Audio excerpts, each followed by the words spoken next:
तू ही मेरा इश्क। भाग 1, पहली मुलाकात। कहते हैं, जब इश्क होना होता है तो तकदीर खुद रास्ते बनाती है। कुछ ऐसा ही हुआ आरव और सिया के साथ। आरव एक प्रसिद्ध आर्किटेक्ट था जिसे अपने करियर से बेहद प्यार था। उसकी दुनिया में सिर्फ डिजाइन्स, ब्लूप्रिंट और बड़ी बड़ी इमारतें थीं।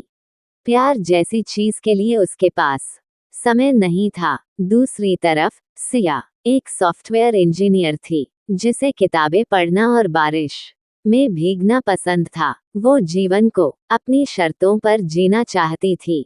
दोनों की पहली मुलाकात एक कॉन्फ्रेंस में हुई। सिया कॉफी लेकर आ रही थी और आरव अपने फोन में व्यस्त था।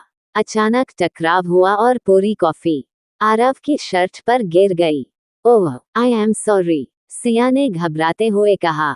आरव ने शर्ट की तरफ देखा और फिर सिया की आंखों में कोई बात नहीं, लेकिन अगली बार सड़क पर ध्यान रखना, उसने हल्की मुस्कान के साथ कहा। सिया ने राहत की सांस ली और दोनों अपनी अपनी राह चल दिए। लेकिन किस्मत को कुछ और ही मंजूर था। भाग 2, दोस्ती का सफर।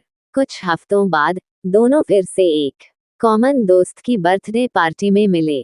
धीरे धीरे बातचीत शुरू हुई और फिर मुलाकातें बढ़ने लगीं। आरव को सिया की नटखट बातें और जिंदगी को देखने का अलग नजरिया पसंद आने लगा। वहीं सिया को आरव की गंभीरता और उसका अपने काम के प्रति जुनून भाने लगा। दोस्ती गहरी होती गई। वे एक दूसरे के सबसे अच्छे दोस्त बन गए, लेकिन दोनों ने कभी अपने दिल की बात नहीं कही।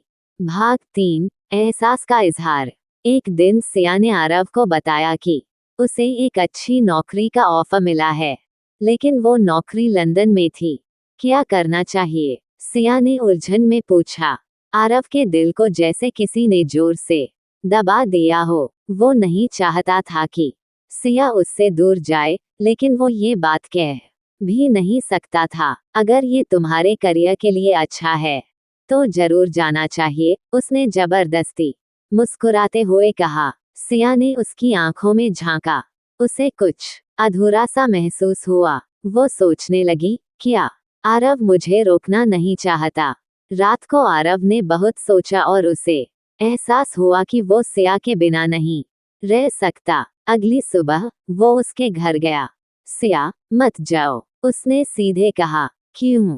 सिया ने चौंकते हुए पूछा। क्योंकि मैं तुमसे प्यार करता हूँ। आरव ने पहली बार अपने दिल की बात कही। सिया की आंखों में खुशी के आंसू आ गए। मैं भी तुमसे प्यार करती हूँ, आरव।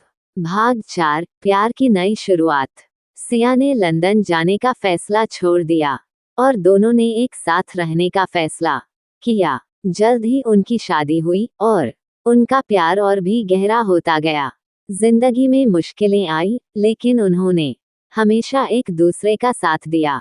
कहते हैं, सच्चा प्यार वही होता है जो हर परिस्थिति में आपके साथ रहे। और आरव और सिया की कहानी ने इसे सच साबित कर दिया। तू ही मेरा इश्क, तू ही मेरा सुकून।